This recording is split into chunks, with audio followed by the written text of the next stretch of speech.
Hi friends, welcome to KBC சமையல். இன்னைக்கு நம்ம ரொம்ப சூப்பரான சாஃப்ட்டா ஜூஸியா பேக்கரி ஸ்டைல்ல சாஃப்ட்டான தீபாவளி ஸ்பெஷல் பாதுஷா செய்ய போறோம். செம்ம சூப்பரா வந்திருக்கும். நிறைய லேயர்ஸோட வாங்க எப்படி செய்யுதுன்னு பார்த்தறலாம். வீடியோக்குள்ள போறதுக்கு முன்னாடி நம்ம சேனலை ஃபர்ஸ்ட் டைம் நீங்க பார்க்கறீங்கன்னா Subscribe பண்ணிக்கோங்க. பக்கத்துல இருக்கிற பெல் ஐகானை கிளிக் பண்ணி அதுல ஆல் ஆப்ஷன் சேவ் பண்ணி வச்சுக்கோங்க. அப்பதான் நான் போடக்கூடிய ஒவ்வொரு வீடியோஸ் நோட்டிஃபிகேஷனா வரும். Subscribe பண்ணா பார்க்குற புது வியூவர்ஸ் மறக்காம Subscribe பண்ணி சப்போர்ட் பண்ணுங்க. வாங்க வீடியோக்குள்ள போகலாம். இப்போ வந்து ஒரு அகலமான மிக்சிங் பவுல்ல 1 கப் அளவுக்கு மைதா மாவு வந்து எடுத்துக்கலாம். கரெக்டாக வந்து ஒரு 1/4 கிலோ அளவுக்கு வந்து இருக்கும். நீங்கள் மைதா மாவுக்கு பதிலாக கோதுமை மாவு கூட யூஸ் பண்ணிக்கலாம். இப்போ இந்த மாவுக்கு தேவையான அளவுக்கு உப்பு வந்து சேர்த்துப்போம். இது கூடவே ஒரு 1/4 ஸ்பூன் அளவுக்கு பேக்கிங் சோடா சேர்த்துப்போம். சோடா உப்பு சோடா உப்பு சேர்க்கும் போது நல்லா வந்து சாஃப்டாக நல்லா சூப்பராக வந்து வரும். இப்போ அதை சேர்த்து நல்லா மிக்ஸ் பண்ணிக்கலாம். நல்லா மிக்ஸ் பண்ணியாச்சு. இது கூட வந்துட்டு 2 ஸ்பூன் அளவுக்கு நெய் வந்து சேர்த்துப்போம். நெய் சேர்க்கும் போது நல்லா வாசமாக இருக்கும். நீங்கள் நெய்க்கு பதிலாக எண்ணெய் கூட சேர்த்துக்கலாம். இப்போ அதையும் சேர்த்துட்டு நல்லா மிக்ஸ் பண்ணிவிடுவோம். நம்ம சேர்த்து நெய் எல்லா மாவுலையும் படுற அளவுக்கு நல்லா மிக்ஸ் பண்ணிக்கலாம். இப்போ இது கூடவே இன்னும் 2 ஸ்பூன் அளவுக்கு எண்ணெய் வந்து சேர்த்துக்கலாம். நீங்கள் ஃபுல்லாகவே வந்து எண்ணெயிலே செய்யலாம், ஃபுல்லாக நெய்லேயுமே செய்யலாம். நான் வந்து எண்ணெய் பாதி நெய் பாதி சேர்த்துருக்குறேன். இப்போ அதையும் சேர்த்துட்டு ஒரு நல்லா மிக்ஸ் பண்ணிப்போம். அளவுக்கு நல்லா பிசைஞ்சாச்சு. இது வந்து கொஞ்சமாக மாவு எடுத்து இந்த மாதிரி நம்ம அழுத்தி பிடிச்சோன்னா நமக்கு இந்த மாதிரி ஒரு ஷேப் வந்து வரணும். உடச்சி விட்டால் ஈஸியாக வந்து உடையணும். இதுதான் வந்து கரெக்டான பக்குவம். ஒரு இந்த மாதிரி வரலைன்னா இன்னும் கொஞ்சம் நெய் இல்லை இன்னும் கொஞ்சம் எண்ணெய் வந்து சேர்த்துக்கோங்க. நம்ம நெய் சேர்த்து பிசையும் போது நல்ல வாசமாக வந்திருக்கு. இந்த அளவுக்கு பிசைஞ்சதுக்கப்புறம் கொஞ்சம் கொஞ்சமாக தண்ணி சேர்த்து நல்லா சாஃப்டான சப்பாத்தி மாவு பதத்துக்கு பிசைஞ்சு எடுத்துக்கலாம். ரொம்ப லிக்யூடே இருக்கக்கூடாது, கொஞ்சம் வந்து கெட்டியாக தான் இருக்கணும். அந்த அளவுக்கு பிசைஞ்சிக்கலாம். பாதுஷா பொறுத்தளவுக்கு ரொம்ப நீங்கள் அழுத்தி வந்து பிசையணும்னு அவசியம் இல்லை.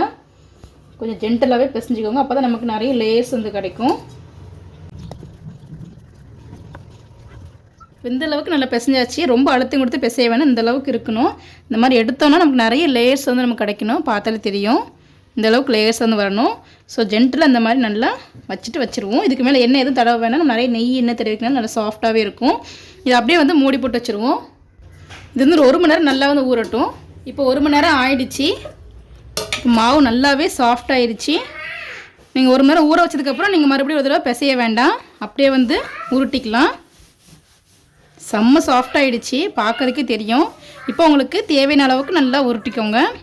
ரொம்ப வந்துட்டு பெருசாக உருட்ட வேண்டாம், ரொம்ப சின்னதாக உருட்ட வேண்டாம், மீடியம் சைஸில் உருட்டிக்கலாம். நல்லா அழுத்தி உருட்டிக்கோங்க. அப்போ தான் கிராக்ஸ் வந்து எதுவும் வராமல் இருக்கும். நல்லா ரவுண்ட் ஷேப்பில் உருட்டிட்டு இந்த மாதிரி லைட்டாக தட்டிக்கோங்க. அதை பார்த்தாலே தெரியும் லேயர்ஸ்லாம் வந்து சூப்பராக வந்து வந்திருக்கும். இப்போது இதில் நடுவில் வந்து இந்த மாதிரி வந்து ஒரு ஹோல் மாதிரி போட்டுக்கலாம். இந்த மாதிரி சின்னதாக இதை வந்து எடுத்து வச்சிடலாம். இதே போல் எல்லாத்தையுமே வந்து ரவுண்ட் பிடிச்சிக்கலாம். நம்ம நல்லா டைட்டாக பிடிக்கும் போது கிராக்ஸ் எதுவும் வராது. பொரிக்கும் போது வந்து பிரியாமல் இருக்கும். இந்த மாதிரி லைட்டாக அழுத்திக்கோங்க. ரொம்ப அழுத்தணும் அவசியம் இல்லை. லைட்டாக அழுத்திட்டு நடுவில் இந்த மாதிரி வடை மாதிரி லைட்டாக ஒரு ஹோல் போட்டுக்கலாம். இந்த மாதிரி இதே போல் எல்லாத்தையுமே வந்து பிடிச்சி வந்து எடுத்துப்போம். நான் வந்து இந்த மாதிரி எல்லாத்தையுமே வந்து இதே போல் ரவுண்ட் ஷேப்புக்கு பண்ணி சின்னதாக வந்து ஒரு ஓட்டை வந்து போட்டு வந்து வச்சுருக்கிறேன். எனக்கு வந்து இந்த 1/4 கிலோ மாவுக்கு 13 வந்து பாதுஷா வந்து கிடச்சிருக்கு. இப்போ எல்லாத்தையும் ரெடி பண்ணியாச்சு. இப்போ பொரிச்சு எடுத்துக்கலாம். வந்து எண்ணெய் வந்து சேர்த்துருக்குறேன். இப்போ என்ன சூடாயிட்டுன்னு பார்ப்போம். கொஞ்சமாக வந்து சின்னதாக வந்து மைதா மாவு வந்து எடுத்துருக்கிறேன். இதை போட்டு பார்ப்போம். பாருங்கள், போட்டு இந்த மாதிரி பபிள்ஸ் வந்து மேலே வந்து வருது. இப்போ ஆயில் நல்லாவே ஹீட் ஆகிடுச்சு. இப்போ நம்ம ரெடி பண்ணி வச்சுருக்கிற பாதுஷா வந்து சேர்த்துடலாம். ஆயிலை வந்து நல்லா ஹீட் பண்ணிவிட்டு ஸ்டவ் வந்து லோ டு மீடியம் ஃப்ளேமில் வச்சுருங்க. அப்போ தான் உள்ள வரைக்கும் நல்லா சாஃப்டாக வெந்து வந்து கிடைக்கும். இல்லை உள்ளே வந்து வேகாமல் ஆகிடும். உங்கள் கடையோட அகலத்தை பொறுத்துட்டு ஒரு தடவையில் 2 தடவையை போட்டு பொரிச்சு வந்து எடுத்துக்கோங்க. நான் வந்து பாதி வந்து சேர்த்துக்கிறேன், மீதி வந்து இருக்குது. இது வந்து 2வது பொரிச்சு எடுத்துக்கலாம். ஸ்டவ் வந்து நான் வந்து லோ ஃப்ளேமில் வந்து வச்சுட்டேன். நல்லா வெந்து வந்து வரட்டும். இப்போ இது பொரியதுக்குள்ளே நம்ம சீனி பாகம் வந்து ரெடி பண்ணிக்கலாம். இப்போ இன்னொரு க்ளீனான கடாயில் 1 கப் அளவுக்கு சீனி வந்து எடுத்துருக்கிறேன். இதை சேர்த்துப்போம். இது கூடவே 1 கப் அளவுக்கு தண்ணி வந்து சேர்த்துப்போம். 1 கப் சீனிக்கு 1 கப் தண்ணி வந்து எடுத்துருக்கிறேன். இது கூடவே ஒரு 2 ஏலக்காய் ஃப்ரெஷ்ஷாக தட்டி வச்சுருக்கேன், அதை சேர்த்துப்போம். சேர்த்துட்டு நல்லா மிக்ஸ் பண்ணிக்கலாம். ஸ்டவ் ஹை ஃப்ளேமில் வச்சுட்டு நல்லா கொதிக்க வச்சுருவோம். சீனி நல்லா கரைஞ்சி வந்து வரட்டும். இப்போ பாதுஷா வந்து ஒரு சைடு வந்து கொஞ்சம் வெந்து கலர் சேஞ்ச் ஆகிருக்கும். இப்போ பரட்டி போட்டுக்கலாம்.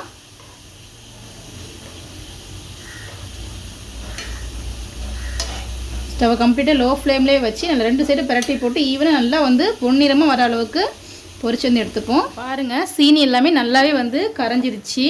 நல்லா இந்த மாதிரி நொர நொறையாக வந்திருக்கு.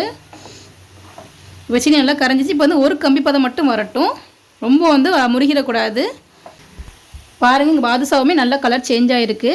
நம்ம வந்து மாவு பிசையும் போது நெய் வந்து சேர்த்ததுனால நல்ல வாசமாக இருக்கும். பொரிக்கும் போது அவ்வளோ சூப்பராக வந்திருக்கும். அதே போல் நடுவில் வந்து இந்த மாதிரி ஒரு சின்னதாக ஒரு ஹோல் போட்டுக்கிறதுனால உள்ளே வரைக்கும் வேகிறதுக்கு ஈஸியாக வந்திருக்கும். நல்லா பரட்டி போட்டு எல்லா சைடுமே நல்லா வேக வைக்கணும். கம்ப்ளீட்டாக நீங்கள் லோ ஃப்ளேமில் தான் வந்து வைக்கணும். அப்போ தான் உள்ளே நல்லா வெந்து வந்து கிடைக்கும். இன்னும் 2 நிமிஷம் தான். இப்போமே நல்லா கலர் சேஞ்ச் ஆகிடுச்சு. இன்னும் 2 நிமிஷத்துக்கு மட்டும் நல்லா வேக வச்சு எடுத்துப்போம். அதுக்கெல்லாம் சீனிப்பாகவும் நல்லா வந்து ரெடி ஆகட்டும். இப்போ சீனிப்பாக கம்மிப்பதம் வந்துடுச்சான்னு செக் பண்ணி பார்க்கலாம். ஸ்டவ் வந்து லோ ஃப்ளேமில் வச்சுக்கோங்க. சீனிப்பாக வந்து சட்டுன்னு வந்து அடுத்த ஸ்டேஜுக்கு வந்து போயிடும். நல்லா மிக்ஸ் பண்ணிவிட்டு கரண்டியில் இந்த மாதிரி லைட்டாக எடுத்துகிட்டு விரலால் இது மாதிரி எடுத்துகிட்டு இந்த மாதிரி பார்த்தோன்னா ஒரு சின்னதாக ஒரு கம்பி ஃபார்ம் ஆகி உடையும். பார்த்தாலே தெரியும். இந்த ஸ்டேஜ் வந்து கரெக்டான ஒரு ஸ்டேஜ். வந்து சீனிப்பாக இது வந்து ஆஃப் பண்ணிடலாம். இப்போ கரெக்டாக ஆகிடுச்சு. இதுக்கு மேலே வச்சோன்னா இன்னும் கொஞ்சம் வந்து முருகிடும். இது சூட்லேயே வந்து இருக்கட்டும். இப்போது பாதுஷாவுமே சூப்பராக வந்து ரெடி ஆகிடுச்சு. இந்தளவுக்கு நல்லா வந்து செவந்து வந்துட்டு இப்போ இதை வந்து எடுத்து வந்து வச்சிடலாம். நல்லா எண்ணெய் நல்லா வடிச்சிட்டு எடுத்து வச்சுருவோம். எடுத்தாச்சு. இப்போ நம்ம மீதி வச்சுருக்க அந்த பாதுஷாவையும் இதே எண்ணெயிலே போட்டுருவோம். இதையும் சேர்த்தாச்சு. இதையும் லோ ஃப்ளேம்லேயே வச்சு நல்லா வேக வச்சு எடுத்துக்கலாம். நம்ம பொரிச்சு வச்சுருக்கிற பாதுஷா வந்து நல்லா சூடாக இருக்கும் போதே சீனிப்பாகலை வந்து சேர்த்துருங்க. அப்போ தான் நல்லா உள்ள வரைக்கும் சீனிப்பாக நல்லா அப்சர்வ் ஆகும். இல்லைனா வந்து மேலே மட்டும் சீனிப்பாக வந்து இனிப்பு பிடிச்சிருக்கும், உள்ளே வந்து இனிப்பு வந்து இருக்காது, நல்லா இருக்காது.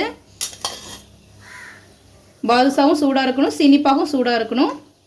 ஒருவேளை நீங்கள் பொரிச்சு முடிக்கிறதுக்குள்ளே சீனிப்பாக வந்து சூடாக ஆறிடுச்சுன்னா கொஞ்சமாக வந்து சூடு பண்ணிக்கோங்க. இந்த மாதிரி நல்லா பரட்டி போட்டு வச்சுருவோம். அப்போ தான் ஊறி வரும். 2 சைடு நல்லா பரட்டி போட்டுடுவோம். 2 சைடு நல்லா பரட்டி போட்டாச்சு. ஒரு 10 நிமிஷத்துக்கு அப்படியே ஊறட்டும். அப்போ தான் உள்ள வரைக்கும் நல்லா சீனிப்பாக பிடிச்சி டேஸ்ட் ரொம்ப சூப்பராக வந்திருக்கும். இப்போ நம்ம சீனிப்பாகில் நல்லா டிப் பண்ணியிருக்கிறோம். ஒரு 5 நிமிஷம் ஆயிருக்கு. இப்போ இந்த மாதிரி பரட்டி வந்து போட்டுப்போம். இப்போ தான் பின் சைடு நல்லா வந்து சீனிப்பாக நல்லா வந்து ஊறும்.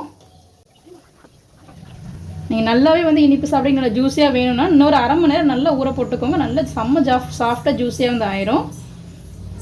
நான் வந்து 10 நிமிஷம் மட்டும் போடுறேன். அதுவே நல்லா சூப்பராக வந்துருக்கும். இதையும் போட்டாச்சு. இது ஒரு 5 நிமிஷம் பின்னாடி அப்படியே இருக்கட்டும். அதுக்கப்புறம் எடுத்துக்கலாம். இப்போ ஒரு 10 நிமிஷம் ஆயிடுச்சு. இப்போ சீனிப்பாகலை நல்லா வடிச்சிட்டு எடுத்து வச்சுருவோம்.